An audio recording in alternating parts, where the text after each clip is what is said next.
Hello guys, তো যার জন্য তোমরা এতদিন ধরে অপেক্ষা করছিলে, ফাইনালি সেই ব্লগটা আজকে ছেড়েই দিচ্ছি। তো আমরা এবার ট্রেনে করে বেরিয়ে পড়েছিলাম দার্জিলিংয়ের উদ্দেশ্যে। তো ট্রেনে যেতে যেতে আমাদের প্রায় অনেকক্ষণই লেগেছিল। তারপর ওখান থেকে শিয়ালদা গেলাম, শিয়ালদা থেকে আবার ট্রেন ধরে নিউ জলপাইগুড়ি স্টেশন। তারপর নিউ জলপাইগুড়ি স্টেশনে নেমে আমি তো কিছু ফটো তুলে নিলাম। ফটো তুলে নিয়ে ট্রেনটাকে ভালো করে গুড বাই বলে তারপরে আবার হাঁটা শুরু করলাম। আমাদের গাড়ি ছিল পার্সোনাল, তো ওই পার্সোনাল গাড়ি ধরার জন্যে, কারণ ওই গাড়িতে করেই আমরা আবার দার্জিলিংয়ের উদ্দেশ্যে রওনা দেব।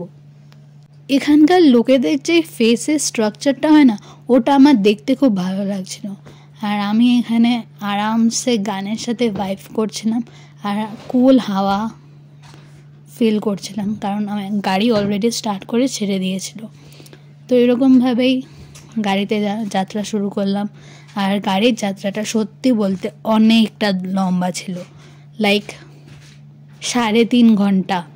আমরা 3.5 ঘন্টা পর পৌঁছেছি। তো যাই হোক, এইসব বলে তোমাদের মন খারাপ করব না। তো যেটা বলি, আমার সাথে তোমরাও এবার গানের তালে তালে ভাইব করো।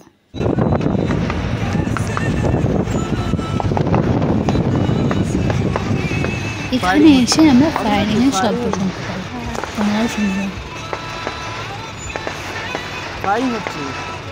তারপর প্রায় 1 থেকে 1.5 ঘন্টা যাত্রা করার পর আমরা ফাইনালি কুয়াশায় ঢাকা পাহাড়কে দেখতে পাই, এবং আমাদেরকে এখন ওই পাহাড়টার ওপরেই উঠতে হবে, কারণ হোটেল তো তার ওপরেই আছে। তো আবার কি, ওই গাড়ির মধ্যেই বসে থাকা, গাড়ির হাওয়া খাওয়া আর গান শোনা, আর কি আছে লাইফে। আমার যে 3 তারিখ থেকে এক্সাম, কেউ বলবেই না, সত্যি বলছি, বাট ভালো লাগছিল। তো ফাইনালি এরকম পাহাড় দেখতে পেয়ে মনে আবার জোর পেলাম যে হ্যাঁ, অনেকটা কাছাকাছি চলে এসেছি, এবার হয়তো পৌঁছাবো। তারপর আমরা চা খেতে একটা জায়গায় নেমেছিলাম।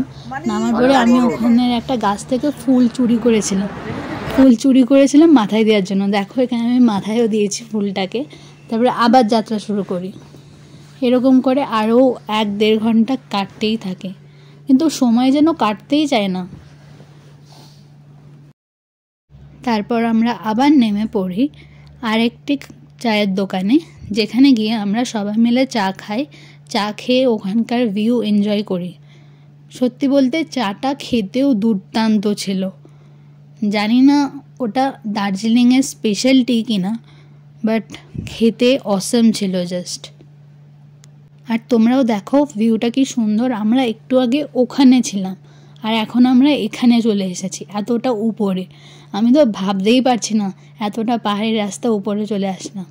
আর এটাই শেষ নয়, এখন আমাদের জার্নি ওই চূড়া অবধি, ওই চূড়োই পৌঁছতে হবে আমাদের। সত্যি অল থ্যাঙ্কস টু গড। এখানকার লোক যে এত কষ্ট করে, এটা এখানে না আসলে জানতে পারতাম না। তো যাই হোক, আবার গাড়িতে উঠে বসলাম। বসে কানের উপরে ফুল দিয়ে আবার ভাইব করা শুরু করলাম গানের সাথে।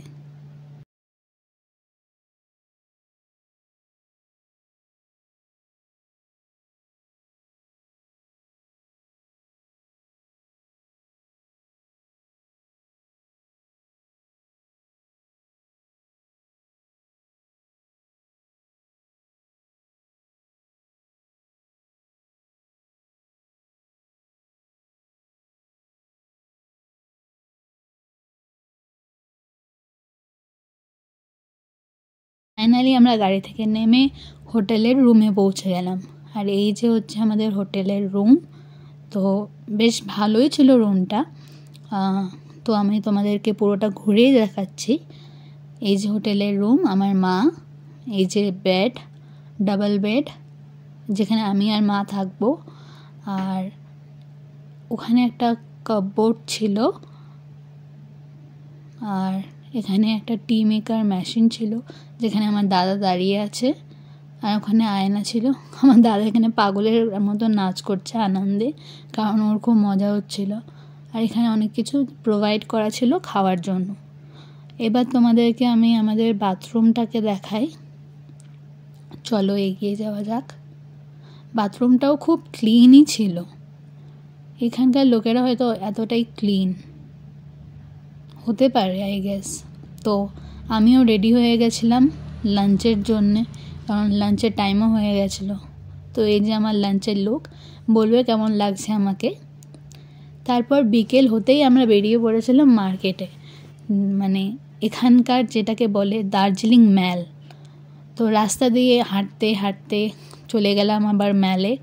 ওখানে গিয়ে বিভিন্ন ধরনের লোকের সাথে দেখা, কথাবার্তা বলতে মানে সত্যি একটা থ্রিলিং এক্সপিরিয়েন্স ছিল, খুব ভালো লেগেছিল। তারপর এই যে ম্যাল মার্কেট পুরোটা, এখান থেকে কিছু কেনাকাটা করে নিজেদের জন্য বেশি কিছু কিনিনি, জাস্ট একটা ওভারকোট কিনেছি, যেটা আমি তোমাদের অন্য আরেকটা ভিডিওতে দেখিয়ে দেবো। একটা ওভারকোট কিনেছি আর আমার জন্য একটা টুপি কিনেছি, যেই টুপিটা আমার দরকার ছিল, কারণ আমি কোনো টুপি নিয়ে যাইনি, আমি টুপি নিয়ে যেতেই ভুলে গেছিলাম। তো এবার ফাইনালি ম্যাল থেকে ফিরতে ফিরতে রাত হয়ে গেছিলো অনেকটাই। তো এখানে আমরা রাস্তা দিয়ে নামতে নামতে আরও বিভিন্ন ধরনের লোকজনদের দেখা পেলাম, তাদের সাথে কথাও বলেছি অনেকজনের সাথে। তারপর হোটেলে এসে দেখি আমাদের রুমে এরকম একটা কার্ড দেওয়া হয়েছে, এবং এই কার্ডে বিভিন্ন ধরনের ককটেলস যেগুলো আছে, যেগুলো এরা প্রোভাইড করবে, ককটেলস আর মকটেলস, সেগুলো লেখা আছে। কার্ডটাকেও ভালো করে দেখে নিলাম। ঠিক আছে, চলো নেক্সট যাতে। তো এবার আমরা চলে গেছিলাম নেক্সট দিন আমরা চলে গেছিলাম ফার্স্টে দ্য বুদ্ধা টেম্পলে। সত্যি বলতে অনেকটা খাড়া রাস্তা, অনেকটা হাঁটতে হয়েছে, অনেকটা। গাড়ির ড্রাইভার আমাদের অনেকটা নিচে নামিয়ে দিয়েছিল, যার কারণে অনেকটা হাঁটতে হয়েছে। আর আমি তো ওখানে গিয়ে প্রায় শ্বাসকষ্ট ফেস করছিলাম, তোমরা দেখলেই বুঝতে পারবে একটু পরের ভিডিওটা। গাইস, এখন সব থেকে টপে উঠে আছি আমি, একটু পরে তোমাদের নিচের ভিউটা দেখাবো। তার আগে পিছনটা দেখে নাও। ওপস, মাই টুপি পুড়ে গেল। চলো, এটা এরকম গোল গোল, জানি না কি, ঘুরেই তো যাচ্ছি গোল গোল। ঠিক আছে, আরও উপরে উঠতে হবে। গাইস, আমার ওই ফুলগুলো খুব পছন্দ হয়েছে, নিতে পারলে ভালো হতো।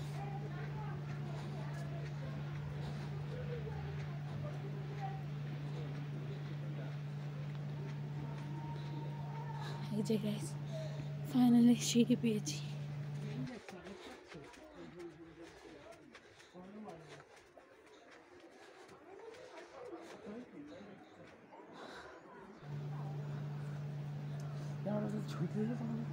দাঁড়া গাইস, এবার পুরো ভিউটা দেখো। আমরা কোথায় ছিলাম আর কত দূর উঠে এসেছি হাঁটতে হাঁটতে।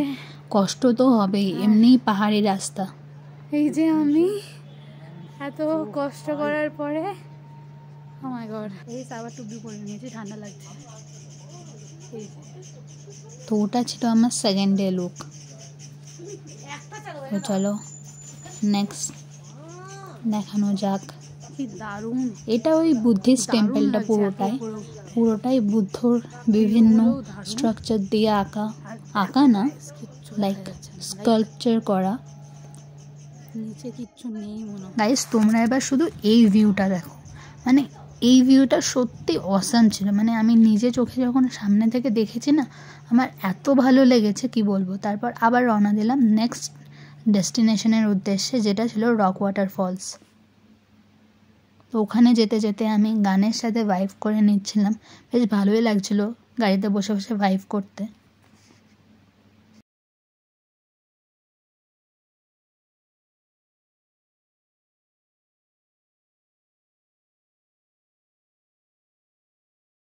পরে বাকিটা নিজেরাই শুনে নেব। আমার চলে এটা করে যাচ্ছেন কিভাবে নামবে যাই। ওরে বাবা রে, গাড়ি ব্রেকের উপরেই থাকে। দার্জিলিং বেড়াচ্ছিস আর দার্জিলিং বেড়াতে না না সেটা ছোটবেলায় বড়বেলায় দেখে না। আমার তো মনে হচ্ছিল মরেই যাব। যাই হোক, তারপরে পৌঁছে গেছিলাম আমরা রক ওয়াটার ফলসে। এবার ওখান থেকে আবার হেঁটে হেঁটে উঠতে হবে আরও উপরে, যেখানে গিয়ে আমরা আবার আরেকটা ওয়াটারফলস দেখতে পারলাম। ওখানে গিয়ে আমি সেজেছিলাম চাওয়ালি, মানে পাহাড়ে যারা চা তোলে। আমি তোমাদের ফটোগুলো দেখাচ্ছি এক্ষুনি, একটু ওয়েট করো, জাস্ট এগুলো দেখে নাও, তারপর আমি দেখাচ্ছি আমাকে কেমন লাগছিল। দেখতে পাচ্ছ আমি এখানে চালি সেজেছি, আমাকে কেমন লাগছে জানাও।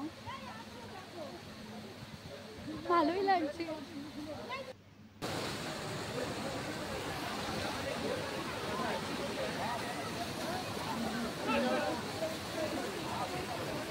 আমি একা না, আমার মাও সেজেছে।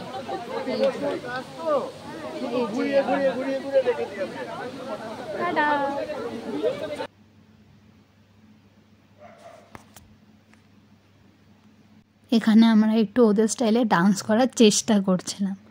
তারপর আবার গাড়িতে উঠে নেক্সট ডেস্টিনেশনে পৌঁছে গেছিলাম, যেখানে ছিল চা বাগান। আর আমাদের গাড়ি স্টল নাম্বার 7-এ দাঁড়িয়েছিল। আর এই যে এই দোকানটা থেকে আমরা চা কিনেছি, আর এরা আমাদের ফ্রিতে চাও খাইয়েছে। সত্যি এদের চা অনেক ভালো। আমি সাজেস্ট করব স্টল নাম্বার 7 থেকেই তোমরা চা খাও। খুব ভালো চা করে এরা, লাইক খুব ভালো, আর খুব কম দামে চাও বিক্রি করে। আর লোকগুলোর ব্যবহারও খুব ভালো, সবার সাথে খুব ভালোভাবেই বিহেভ করছিল। তো আমার তো খুব ভালোই লেগেছে। এখানে বিভিন্ন ধরনের চা ছিল। একটা ছিল প্রায় বললো 4.5 কেজি দাম, আর একটা বললো 250 কেজি দাম। মানে বিভিন্ন ধরনের চা, বিভিন্ন রকমের। তো যাই হোক, একটা ছিল গুঁড়ো, আর একটা ছিল মানে পেস্ট টাইপের, আর একটা ছিল পাতা পাতা দিয়ে ভর্তি। আর একটা ছিল হ্যান্ডমেড চা, যেটা ওরা নিজে হাতে বানায়, মানে নিজে হাতেই গুঁড়ো করে, নিজে হাতেই সব করে, শোকায়, যেমন আমরা বইতে পড়েছি, জিওগ্রাফি বইতে, ওরকমভাবে। তো আমরা নেক্সট ডেস্টিনেশনে পৌঁছে গেছিলাম। তো ওখান থেকে চলে গেলাম নেক্সট ডেস্টিনেশনে। তো এই যে এবার চা বাগানের একদম ওপর থেকে ভিউটা পুরো, আর নিচে যা দেখছো, যত রকমের গাছ দেখছো, সব কিন্তু চা গাছ, সব চা গাছ, মানে সব চা, এখানে পুরো চায়ের চাষ হয়। তারপরে আমরা চলে গেছিলাম জু এবং মিউজিয়ামে। ওখানে ফোন অ্যালাউ ছিল না, তাই ফোনে ছবি তুলতে পারিনি। আর এটা হলো আমার ইভিনিং ড্রেস, কারণ ইভিনিং একটা ইভেন্ট ছিল। তো আমাকে কেমন লাগছে অবশ্যই জানিও। আমি একটু ডান্সও করে নিচ্ছিলাম, কারণ আমার ভালো লাগছিল বেশ। আর এই যে আমাদের ইভেন্ট প্রায় স্টার্ট হতেই চলছিল। সবাই এখনও এসে পৌঁছায়নি, আমরা অনেক আগেই এসে পৌঁছে গেছিলাম, যার জন্য আমরা বসেই ছিলাম। বসে বসে জল আর ওখানে আমাদের চকলেটস দিয়েছিল, তাই চকলেটস খাচ্ছিলাম। শুরু হয় ইভেন্ট, দেখেই নাও। এবং কন্টিনিউয়াসলি ওরা মেনটেন করে চলেছিল max amongst all the life insurance company. ম্যাক্সের পারসিস্টেন্সি মানে পলিসি যেগুলো ইনফোর্সে থাকে আর কি, সেগুলো হাইয়েস্ট। তার মানে আমরা ঠিক লোককে ঠিক পলিসি বেচেছি, যে কারণে ফাইনালি আমরা একটা prize pi, champion branch. Like I am proud of my father. তো বাবাকে এই প্রাইজটা আমি নিয়ে নিজের হাতেই তুলে দিলাম, কারণ স্টেজ থেকে তো ওরা দিয়েইছে, বাট স্টেজ থেকে নেমে আমি দিলাম, এটাই আমার কাছে অনেক বড় পাওনা। तो सांप को दबा के जा रहा है, ऑलराइट। तो चील जब जा रहा है, सांप को दबा के रखा है, तो सांप के मुंह से 2 ड्रॉप जहर का गिरता है, और जो खाना बन रहा होता है उसमें गिर जाता है। ओके, गंभीर से আমি আবার বাবার হাতে আরেকটা প্রাইজ তুলে দিলাম। আর এখানে দেখো আমার বাবা আবার প্রাইজ পাচ্ছে আমাদের এমডিসিওর কাছ থেকে। হাততালি দাও সবাই। আর এটা হচ্ছে আমাদের ম্যাক্স এবং পিয়ারলেসের টিম। এটা বেসিক্যালি ম্যাক্সেরই টিম, আর ওই মাঝখানে হোয়াইট গেঞ্জি পরা ওটা আমার মামা হয়। তো all the best to Peerless and max, যেন আরও এগিয়ে যেতে পারে, তোমরাও সাপোর্ট করো। আর এই যে আমাদের প্রাইজ, আরও অনেক প্রাইজ আছে যেটা পরে আরেকজনের কাছে দেওয়া হয়ে গেছে। আমি সত্যি বাবাকে নিয়ে অনেক প্রাউড ফিল করছিলাম এবং হাবড়ার হোল টিমকে নিয়ে। গাইজ আমার গাল ঠান্ডায় লাল হয়ে গেছে, আর আমার মা বলছে যে আমার মা বেশ ফর্সা, তাহলে মায়ের কেন হয়নি, এই নিয়েই ঝামেলা শুরু হয়ে গেছে। তো কোনো ব্যাপার না, এই এসে দাঁড়ালাম, এই যে এবং ফাইনালি খেতে যাব। তো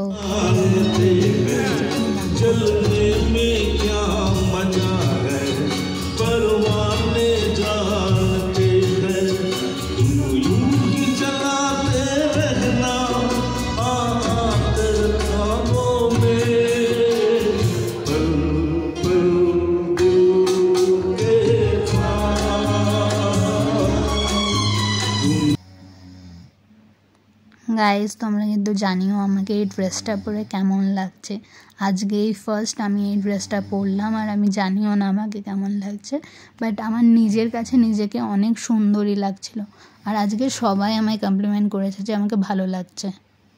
গাইজ এখন আমি শুতে যাব, কারণ কালকে সকাল 9টায় আমাদের চেক আউট, আর আমরা গাড়ি করে আবার বেরিয়ে পড়বো 10টার সময়।